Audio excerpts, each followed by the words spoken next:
Если вам нужно посчитать сумму квадратов, например, до 12, для справки, самая конечная это 4096. Он начал считать в 2,5 года. Раньше я хотела, очень сильно мечтала, чтобы просто какой угодно человек сказал: я считаю тебя своей подругой. Данил начал определять с легкостью в течение секунды даты в прошлом, в будущем. Данечка, 9 мая 1945 года. Какой день недели?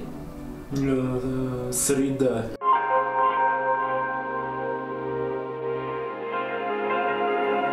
Его иногда называют невидимой инвалидностью, синдром Аспергера. Это одна из форм аутистического спектра. Таким людям сложно распознавать эмоции окружающих. Из-за этого их часто считают невоспитанными. Их прямота может оскорблять. Они не понимают фигуральных выражений и воспринимают слова буквально. В детстве у них почти не бывает друзей. Уже я не смогу говорить. Уже плохо? Это смешно громкие звуки?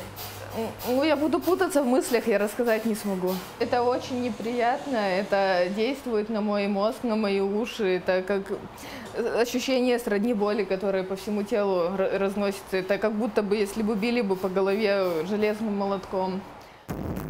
Саше сложно выносить яркий свет и некоторые звуки. От шума бытовых приборов она спасается наушниками и берушами. Я вентилятора сейчас не слышу вообще. А нас? А вас слышу. Автобус, например, это очень жуткая вещь. Я когда приезжаю с автобуса, я просто могу проспать 14 часов. Я падаю вообще без сил. Это перегрузка по всем каналам. Там и прикосновения, и звуки, и огни яркие, если вечером, и воняет чем-то часто. Просто вот все каналы сразу перегружаются. Вот. Дрель, если там дети орут, собаки лают. Саше 26 лет. Родилась и выросла в деревне на Дальнем Востоке. Школу закончила с серебряной медалью и с 12 лет готовилась стать неврологом. Я очень специфически интересовалась раком крови с 6 класса по 2 курс. Именно с детства. ДЦП еще очень интересовалась. Вот какие разновидности ДЦП я знала уже с 15 лет. То, что паралич бывает вялый и спастический, я знала с 11, и поэтому пошла на невролога.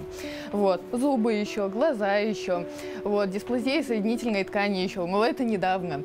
Вот. Потом что еще? Ну, психические заболевания, это понятно, это вообще святое. О том, что у Саши синдром Аспергера, никто даже не подозревал. Думали, что просто необычный характер.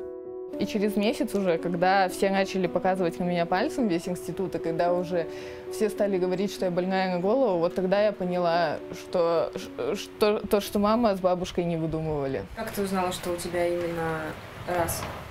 Благодаря соседке Юле на 2 курсе, когда она на полном серьезе уже сказала, что мне надо в психушку, что я больная на голову, начала гадать, ставить мне диагнозы разные. Ну, конечно, начали шизофрении, как обычно.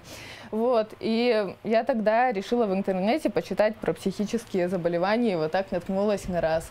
И вот, и когда я нашла статью про синдром Аспергера, то я просто удивилась. Это вот просто моя жизнь разделилась на до и после.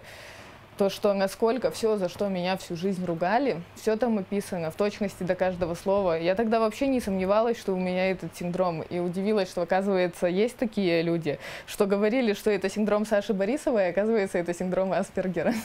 А вообще с людьми с аутизмом тебе легче? Легко тебе?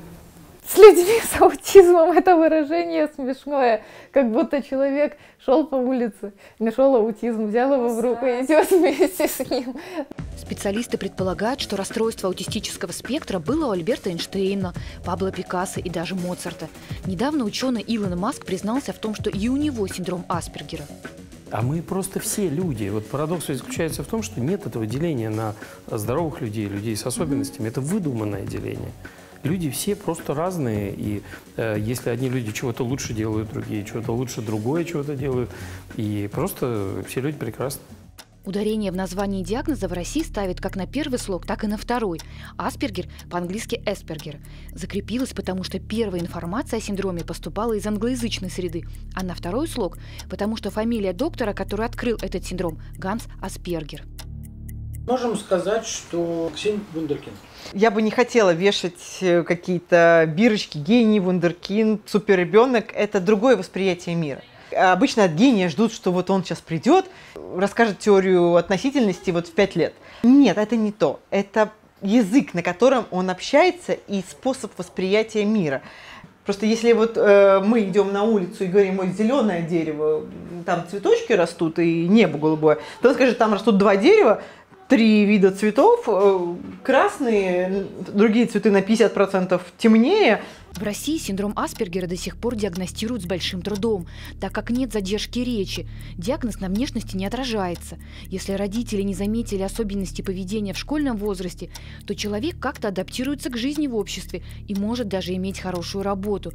Но сложности в общении с людьми никуда не исчезают. В детском садике там сидит девочка, играет, например, с куклами, да, воспитателю все устраивает, да.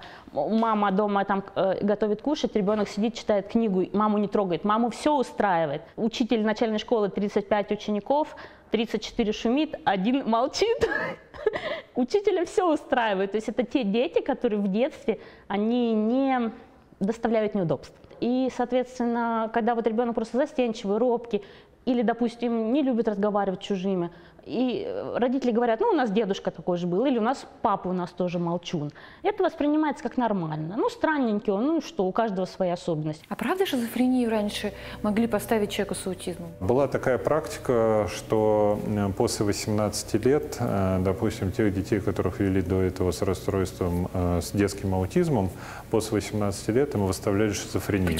Как взрослая форма, потому что вот в советской психиатрии бытовало такое мнение, что детский аутизм – это именно проявление психоза, которое в дальнейшем перерастает в шизофренический процесс. Но во всем мире по-другому же. Но во всем мире сейчас это рассматривается как две абсолютно разных патологии.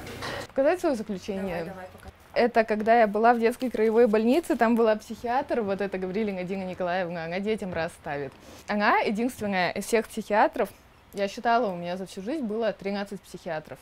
И только она поняла, в отличие от взрослых психиатров, которые не знают раз, что у меня именно синдром Аспергера. Сейчас диагностика в нашей стране зависит от человеческого фактора. Ну, она сейчас во всех странах зависит от человеческого фактора. Пока диагностика осуществляется только по поведенческим критериям в Европе, в Америке, где угодно. Но человечество осознало, что это нехорошо, что оно при этом ошибается очень часто. И огромные деньги, вы не представляете, какое финансирование исследований в области аутизма в Европе и Америке. Мне просто стыдно сравнивать. Семья Ивицких живет в Риге. О необычных способностях старшего сына Максима Екатерина записала в своем дневнике, когда тому было всего 2 года. Ребенок научился считать раньше, чем говорить. Максим мог на пальцах показать цифры от 0 до 1000. О синдроме Аспергера не подозревали, пока Максим не пошел в школу. Тогда родители и учителя забили тревогу. Тот самый дневник, это и есть вот эта книга. Да, это мой дневник. Мы эту книжку издали всего лишь 1,5 года назад. Пока я не знаю, насколько тираж хорошо разошелся, но я знаю, что через месяц эта книжка должна выйти на латышском языке. Описала некоторые моменты, которые мне показались были такими как звоночками до того, как мы узнали диагноз, когда я не могла понять, что происходит с моим сыном. Как ты относишься к тому, что мама о тебе написала книгу и рассказала о тебе, и выпустила? Ну, с 2 сторон. То, что там есть и плохое обо мне, и хорошее обо мне. Там больше хорошего, конечно. Ну, то есть ты бы хотел, чтобы книга была, но только о хорошем, о плохом? Ну нет, плохое должно быть. Иначе все кажется в розовых очках. И как только я заметила, что вот у него такой вот за месяц прорыв от 1, в принципе, практически до 1000 и в любом порядке, то я начала ему всю информацию про цифры подсовывать. Я нарисовала ему таблицу чисел до 100. Ну, просто цифры до 100 написала на большом ватмане, повесила около кровати. Он ее изучал и читал. У нас было много магнитных цифр. Он просто брал цифры и выкладывал их в свои какие-то конструкции. Цифры, они его направляли, они его вдохновляли. И все, что было с цифрами, он с радостью делал. Если не хочешь есть суп, мы считаем ложки. Если ты не хочешь идти, мы считаем этажи, номера кабинетов у врачей. Максим с детства был фанатом науки, обожал астрономию, квантовую физику и программирование. Свою первую компьютерную игру написал в 7 лет, сам освоил учебники по программированию. Сейчас Максим учится в 6 классе в обычной латышской школе. Как легко считать проценты? Например, сколько будет 46% от 83? Сначала надо посчитать первые десятки процентов, то есть 4. И надо разделить сначала на 10 и потом умножить на это число. То бишь 83 деленное на 10 это 8,3 и умноженное на 4 это 1,2 и 32, то бишь 33,3. Также одна глава посвящена социальным взаимодействиям, как Максим с братиком общается и пытается дружить с другими детьми. Разделы основные, как мы узнали о синдроме Аспергера, его ранние особенности, мотивация – это очень больной вопрос для детей с синдромом Аспергера. Максиму неинтересно путешествовать, гулять и просто выходить из дома. Соглашается только если видит для себя какой-то смысл, что-то считать или искать вознаграждение за решение задачи. Родители специально придумывают квест, чтобы он мог что-то решить с помощью алгоритмов. Это сложно назвать прогулкой, но, в принципе, почему я все это делала? Общаясь с психологом, с неврологом, мне посоветовали, чтобы его вписать в активную жизнь, постоянно его из его вот этого закукленного состояния вытаскивать. С одной стороны, казалось бы, если человек интересуется наукой, то в музее науки ему должно быть интересно. Нет, ни разу. Мы поехали в Лондон, музей науки. Это вообще, по-моему, для человека, интересующегося наукой, космосом, ну, просто вот центр поклонения. И мы пошли смотреть на мумию. Но не мумия его в этом музее интересовалась. Мы просто шли мимо ваз греческих и стали вдруг, а сколько сюда же литров влезает, спрашивает меня он. Мы считали, вот сюда влезет столько-то литров, а в это больше. Прогулка в зоопарк тоже исключительно только если есть задачи. Если есть просто прийти посмотреть на зверюшек, это неинтересно. Зачем? Они все есть в книжках. Да, но это скорее она обычно ведет всякие зоопарки там и так далее.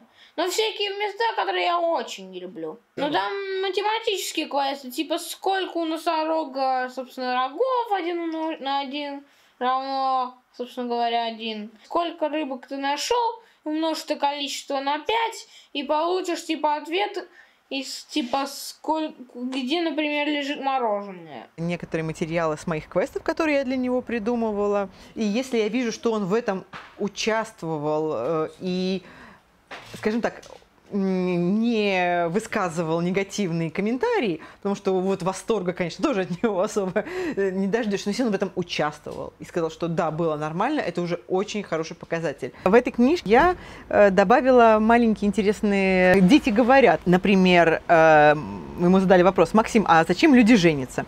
Для того, чтобы сохранить численность популяции на Земле.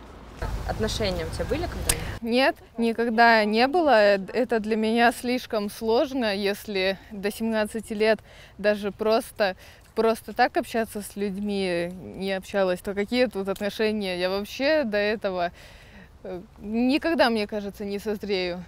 Но у меня есть мальчик с института, в смысле, с которым мы там общались в общежитии. А потом мы случайно встретились на улице и погуляли, вот. И я устала с ним общаться и перестала. А сейчас, через год, снова захотела с ним встретиться, потому что решила, что он хотя бы меня знает. Сосед с моего подъезда хотел со мной встречаться и общаться.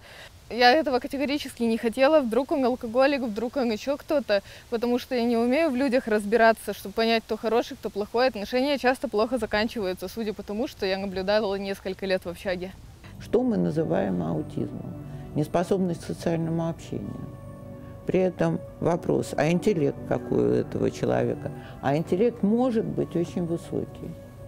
Вот он не может общаться, он избегает социального общения, он неловкий, все люди видят, что он странный. При этом его интеллект, может быть много выше, чем у меня. Это вызывает удивление. Как это так? Вот он такой умный, а почему же он так странно себя ведет? На самом деле, людей, у которых сочетается низкий социальный интеллект и высокий общий интеллект, их не так много.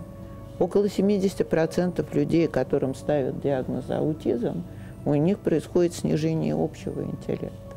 Это вот вопрос по поводу синдрома Аспергера. Можно подальше, мне неприятно на этот глаз смотреть. Тебе некомфортно к этим близко? Да, страшно, прям глаз такой на меня смотрит. Ага. Ты любишь, когда люди далеко? Люди, ладно, но камеру просто меня раньше так не снимали. Ага, все понятно. Конечно, самый оптимальный вариант — это, конечно, уйти куда-то. И уйти, причем в тишину и в темноту. Вот это моя комната, это как берлога у меня.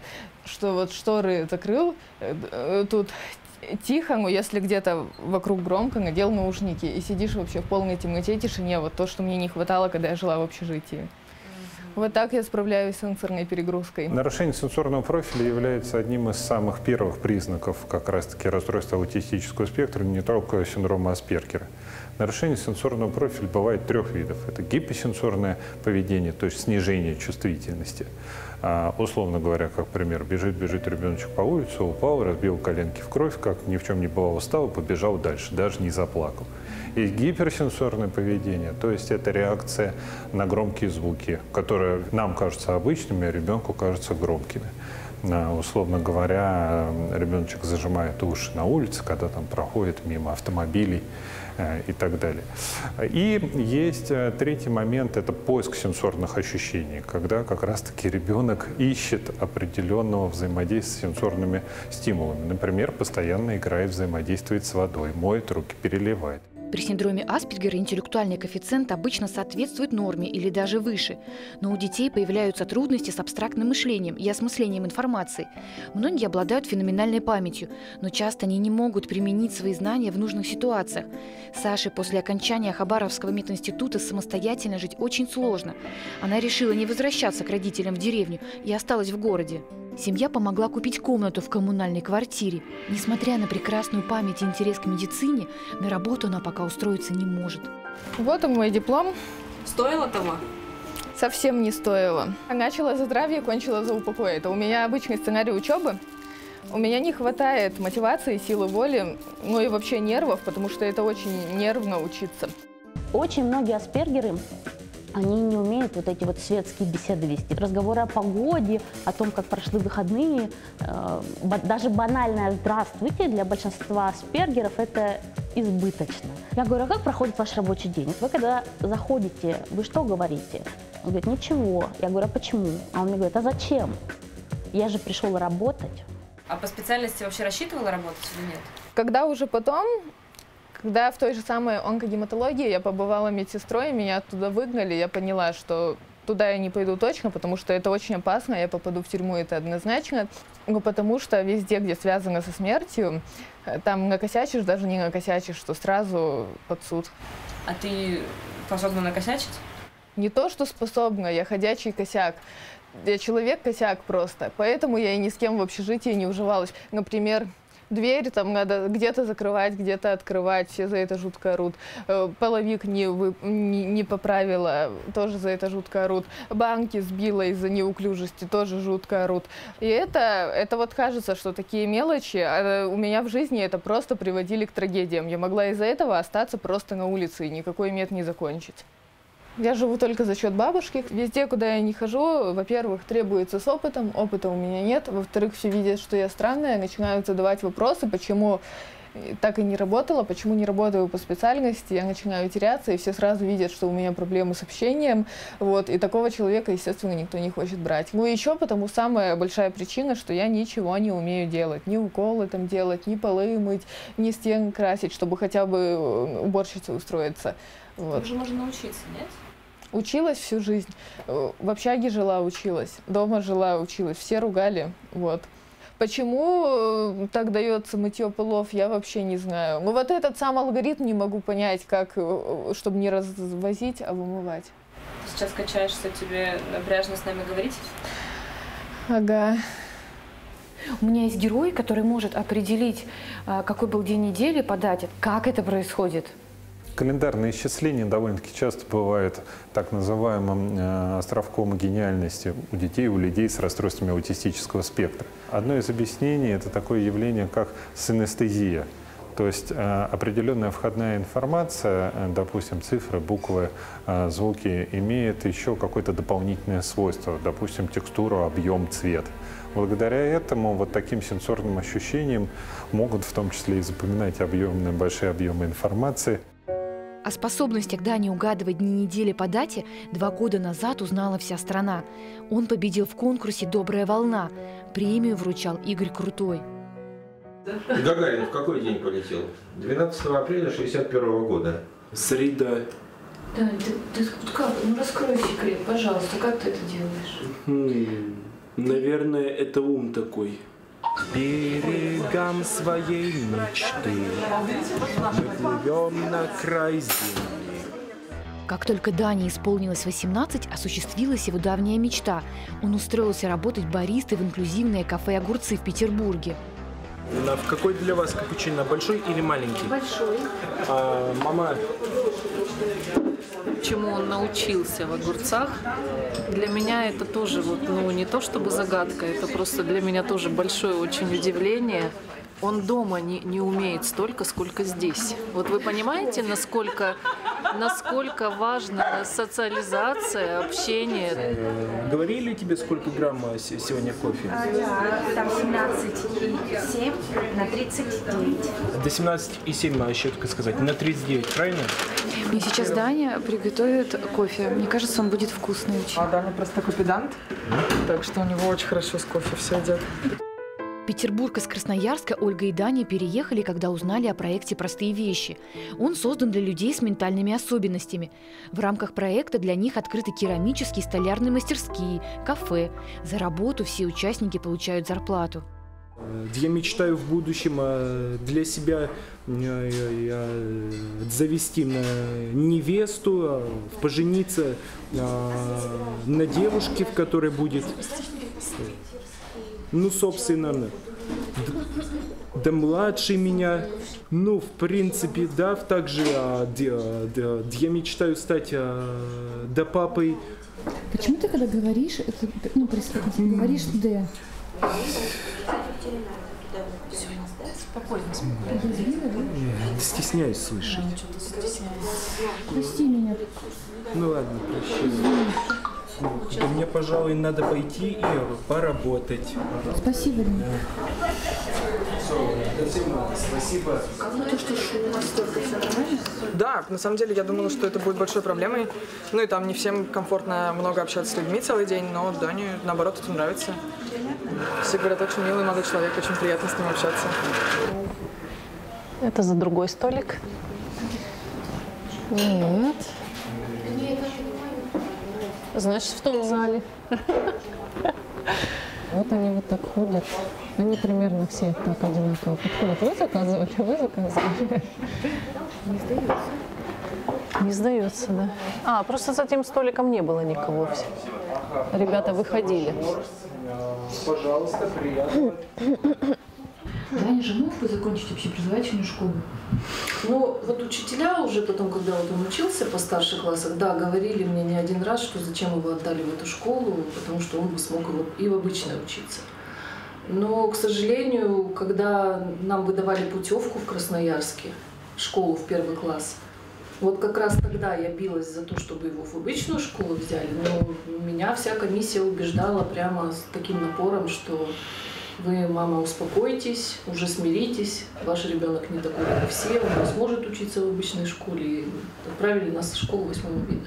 И, естественно, потом проблема куда-то устроиться на работу. Ну, кто возьмет? Русскому языку у него отлично, то есть он пишет грамотно, без ошибок.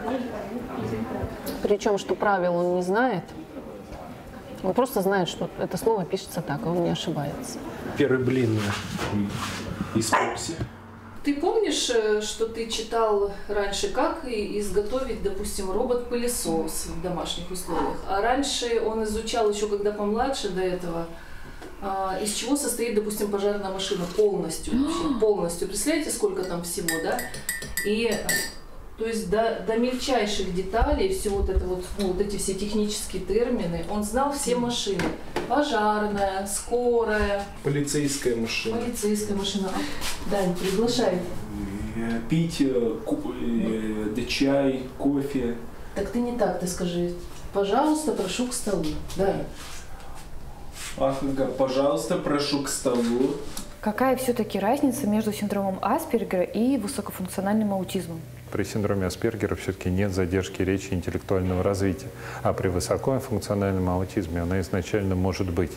Поэтому те детки, которые были рано диагностированы с точки зрения расстройства аутистического спектра и вовремя включены в коррекцию, в рамках этой коррекции могут выйти в состояние так называемого высокофункционального аутизма, который очень похож на синдром Аспергера. Вот тут типа библиотека такая маленькая, наушники, мой сейф.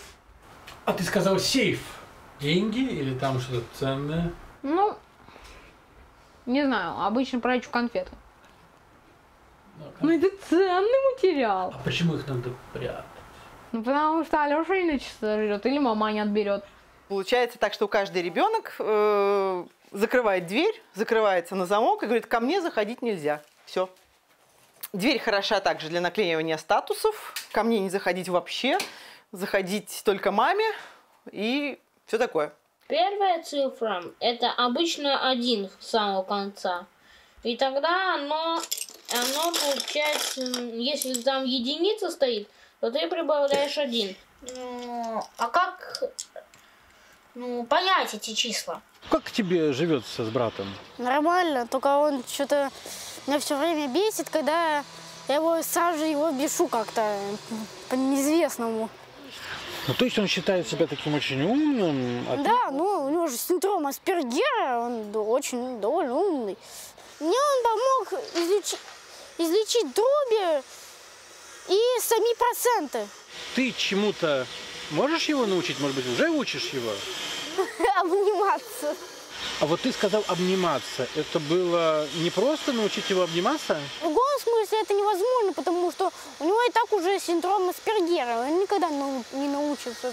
Значит, это бесполезная штука. Очень хорошо, что их двое, и как бы у них маленькая разница в возрасте. И получается так, что очень много дает Максим своему брату, он его учит, и брат ему, наоборот, он его как бы расшевеливает, то есть он не дает ему закисать, он не дает ему скучать, он постоянно делает какие-то шалости, детские глупости и так далее. То есть да, это может быть не нравится Максиму, но это его тормошит, и это ему дает какие-то стимулы, какие-то векторы движения, потому что если бы он был один, он бы сидел в углу, и он бы скучал, и это было бы хуже для всех, и для него в том числе. Степень двойки. Степень двойки, можно сказать, нормальнее, то есть типа... Максим охотно учит брата математике, но сам на уроки по этому предмету не ходит. Именно из-за них в 1 классе и начался кошмар в семье Ивицких. Из любознательного мальчика Максим превратился в ребенка, которому больше не интересно учиться. Ухудшился почерк, он возненавидел школу, огрызался дома и даже как-то ударил учителя. Да, ему там скучно было, поэтому он себя плохо вел, и все проблемы наши были от того, что ему было банально скучно, он не понимал, как можно в 1 классе не уметь читать до 10. Тогда, когда усилилась нагрузка на нервную систему Максима, пошли задания, уроки, вещи, которые он не хотел делать, он не понимал необходимость некоторых школьных правил. Это все вылилось в истерики каждый вечер по любому поводу, совершенно не взаимосвязанному. Начались проблемы с учителями, и мне позвонил школьный психолог и пригласил на разговор.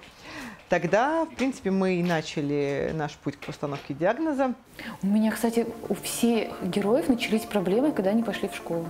Абсолютно верно. Не говорят, что вот все было хорошо, но просто был умный ребенок, книжки читал, а тут начался ад. Абсолютно верно, потому что в детском саду вопрос социального взаимодействия не занимает такое весомое значение, как в школе. А в школе, особенно ближе к подростковому возрасту, когда идет формирование определенных подростковых групп и так далее, ребенок, конечно, выбивается из общей массы и становится очевидным его проблемы с коммуникацией. На обложке рисунок Максима. Он нарисовал в детском саду этот рисунок. Это был первый рисунок, после которого мне знакомые, которым я этот рисунок показала, сказала: ну, слушай, ну, что-то не так. Обычно дети не заполняют лист таким количеством маленьких, хорошо прорисованных фигурок. Что-то это вот как-то в сторону аутизма смахивает. В тот момент я была очень далека от синдрома Аспергера, и мне показалось, ну, он нарисовал. Потом оказалось, что вот именно с такого вида рисунков, когда он прорисовывал, скажем, нарисовал машинку и писал много технических деталей. Скорость, размеры. То есть смысл был не нарисовать машинку, которая была похожа на машинку, а описать ее техническую характеристику. Почему вообще так сложно диагноз принять? То есть что с родителями происходит? Мы все люди. Очень хотим, чтобы у нас все было хорошо. Поэтому, когда нам говорят, что ваш там мальчик, у него, возможно, аутизм, конечно, мы не хотим в это верить. Вопрос ведь заключается только в том, что если раннее знание о том, что что-то не совсем хорошо, оно же полезно, потому что ты можешь помочь своему ребенку, там, помочь ему развиваться, помочь ему что-то скомпенсировать. Это знание, оно на самом деле не убивает, оно помогает. Родители, являясь совершенно обычными, нормально мыслящими людьми, конечно, стараются избегать любых там даже напоминаний на то, что что-то не так. Вот если, например, ребенок, я не знаю, там, не дай Господи, вообще не спит ночью, совсем не спит, то когда ему врач, родителю говорит, что это у вас что-то, какое-то заболевание, ну, он это понимает, принимает, потому что он понимает, что да, проблема есть. А если ребенок с виду абсолютно обычный, разговаривает, ну да, немножко странный, ну да, немножко какой-то чудной. То есть да, он не совсем какой-то обычный, скажем так, но он функциональный, да. Ему что-то говоришь, он слышит. Ему говоришь, сядь, пожалуйста, он садится. Ну, то есть он, условно говоря, не выглядит как какой-то сильно необычный. И тут вдруг специалист говорит родителю, что вот у вас синдром Аспергера. А родитель понимает это так. У моего ребенка заболевание в психической сфере. Пугает. Это очень страшно.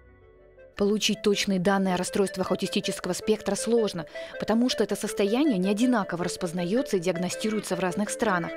По данным Всемирной организации здравоохранения, аутизм есть у 1 из 160 детей в мире.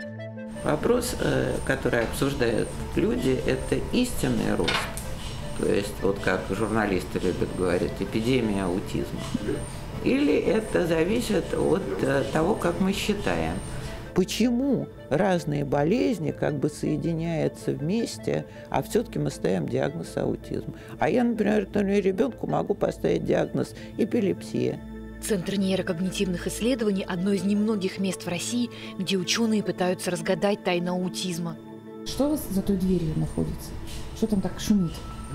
И как это относится к аутизму? Да? Вокруг вашей головы есть электромагнитное поле. Все дело в том, что эти электромагнитные поля, они очень слабые. И для того, чтобы их замерить, нужно высокочувствительное оборудование. Специальные детекторы, которые работают только при температуре, близкой к температуре абсолютного нуля.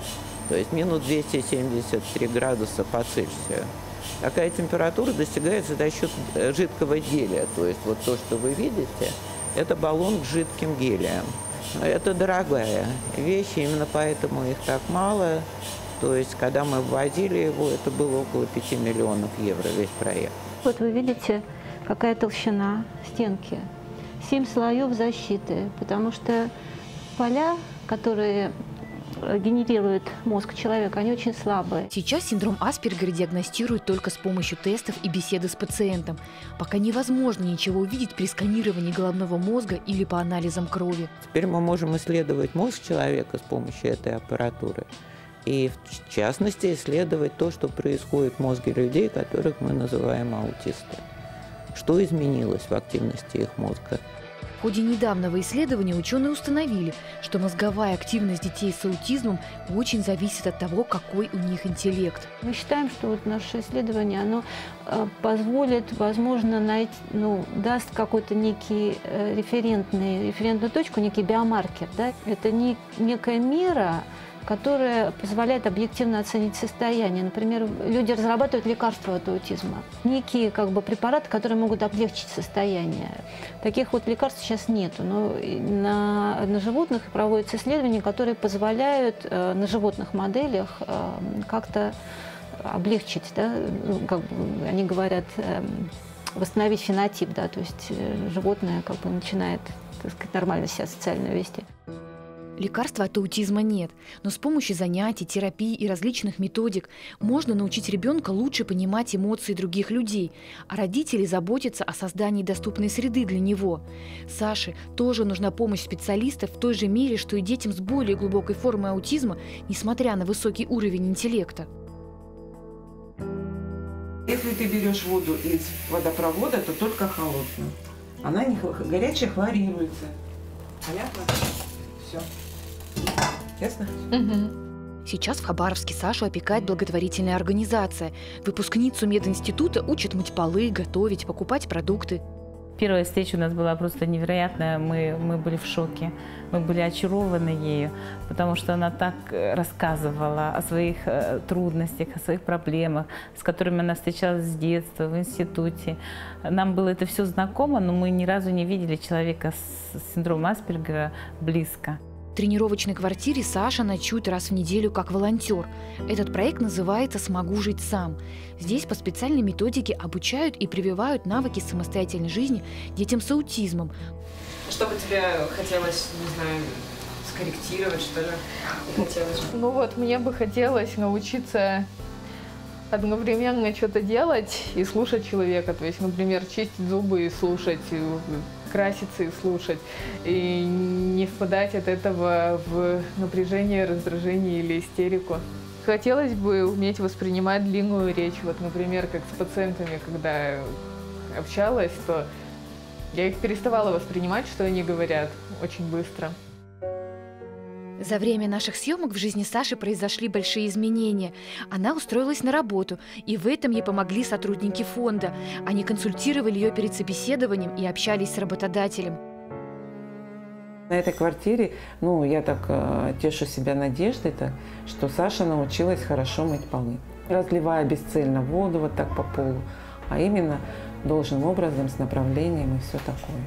Я сначала думала буфетчицей, потом сказали, что лучше уборщицей. Это просто работа моей мечты, надеюсь, что у меня получится. Теперь я не чувствую себя ущербной по сравнению с моими соседками, которые давно работают. Они постоянно про работу говорят. И когда сосед спрашивает, с работы пришла, то раньше, когда я приходила с волонтерства, то думала что отвечала, что с работы, а на самом деле ни с какой не с работы, а сейчас уже с настоящей работы. Идет полное сотрудничество, наставничество Александры для того, чтобы все-таки и прошла социализация в жизни общества. Доброе утро, шторки открываем.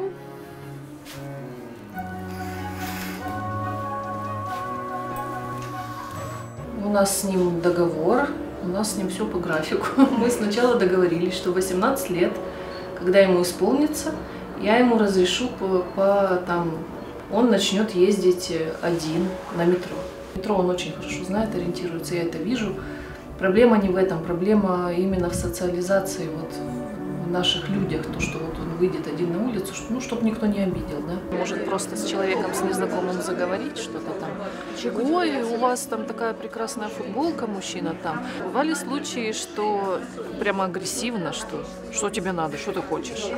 Сначала он мне частенько говорил о том: мама, у меня аутизм, я так хочу вылечить этот аутизм, я хочу избавиться от аутизма и быть как все. Детей с аутизмом часто не принимают в детских садах и школах, потому что ничего о них не знают.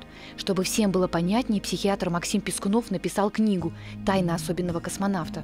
Эта книжка родилась, когда я захотел рассказать своей дочери о том, что же такое аутизм, кто такие особенные дети. Так скажем, в ней объединен весь мой опыт по работе с детьми с аутистическим спектром. Это, в принципе, первая книга для детей об аутизме. Я хотел деткам другим рассказать, кто же такие особенные дети, так же, как я рассказал об этом своей дочери. Эта книжка полезна и родителям, потому что в этой книге описаны все ранние признаки расстройства аутистического спектра, на которые надо обратить внимание. А также родителям детей с особенностями, если им надо объяснить другим детям, либо, соответственно, другим родителям, что же происходит с их ребенком. Коррекцию нужно начинать как можно раньше, считают специалисты. Ребенку сложно расти в обществе, где, как он думает, его никто не понимает. Взрослым же может помочь психотерапия и группы поддержки. У нас сегодня собирается группа общения для людей с синдромом Аспергера.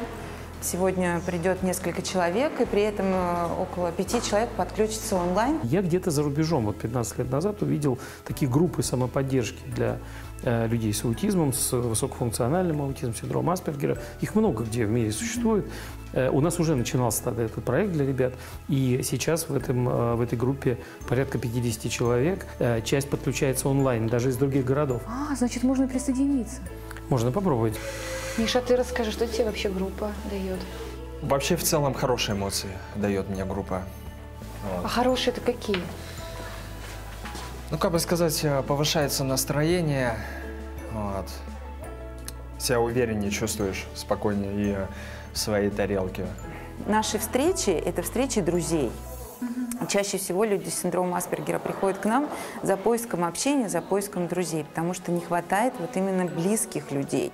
Не просто с кем-то, с кем можно поговорить, а поговорить о чем-то самом важном таком.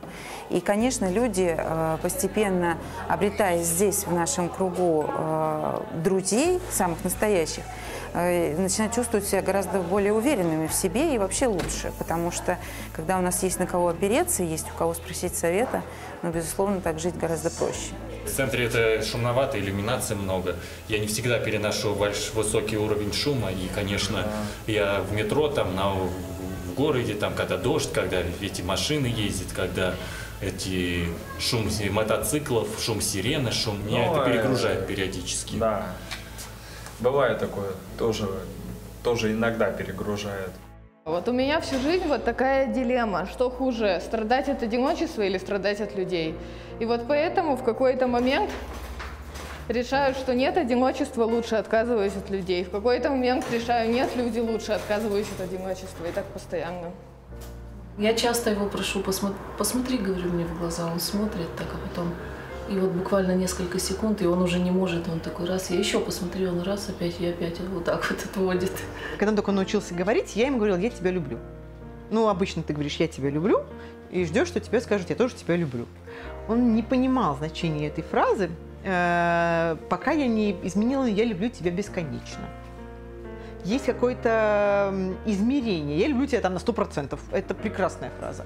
Я люблю тебя на 200%. Еще лучше фраза. Я люблю тебя бесконечно. Это вот она вот безграничная материнская, родительская любовь. Когда ты оцифровываешь свои чувства, то тогда все прекрасно. Если ты говоришь какие-то абстрактные фразы, не доходят. О людях с синдромом Аспергера существует миф, что им никто не нужен, и они не понимают чувства других. Это не так. На самом деле, каждый человек нуждается в простых человеческих отношениях и общении. Просто не все могут выразить это словами.